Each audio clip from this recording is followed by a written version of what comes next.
So you've made it this far. It's the last module in the course, so awesome job for getting here. What I really want to focus on for this module are your next steps in becoming a programmer. If we think through some of the things we talked about in earlier modules, this is going to mean that you're going to want to work on your problem solving skills, right? So that means not just going to ask people for all of the answers super quick. You're going to want to practice actually thinking through how to arrive at answers, because that skill, even if it takes you a little bit longer, is going to be fundamental for programming. You're going to want to think about things outside of just the technical skills, right? So of course you need to learn a programming language, make progress practicing that. But like I mentioned in the earlier modules, when it comes to actually making a career out of this, you are going to be working in teams and building software together with other people, and other people that aren't necessarily just programmers. So do take that seriously. Please put some emphasis in learning how to communicate properly, how to collaborate, and all of the things that go into that outside of just writing code. And at this point, you might be asking yourself,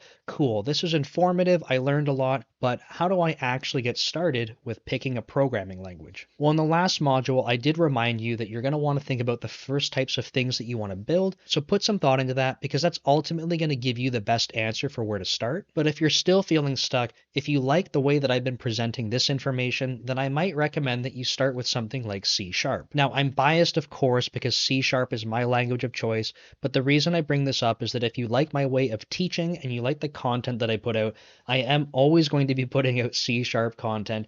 And again, if you find the way that I present this informative and valuable, and it's really clicking with you, then my C Sharp content will be very much the same. So obviously, if I have courses that come out that focus on C Sharp, that would be great if you want to invest into those. But of course, my C Sharp content that I put out on YouTube, that I make blog posts about, all of that, that's totally free. That should also be very helpful for you to learn the language. So I don't want this to be a sales pitch, but like I said, if you're interested in C Sharp, I hope that I can be the guide for you. And otherwise, if you're looking into different programming languages, that's totally cool too. I still hope that with the general software engineering information I put out, that can help round out the other side of the areas that you should be focusing on outside of just programming. So with that said, congrats again on making it through this course. I hope that you found it informative, and I hope that programming doesn't seem so scary now and you have a good place to start. Make sure to check out my other content, and please let me know if you have any questions, because I'll be happy to help when I have a chance to get back to you. Thanks, and we'll see you next time.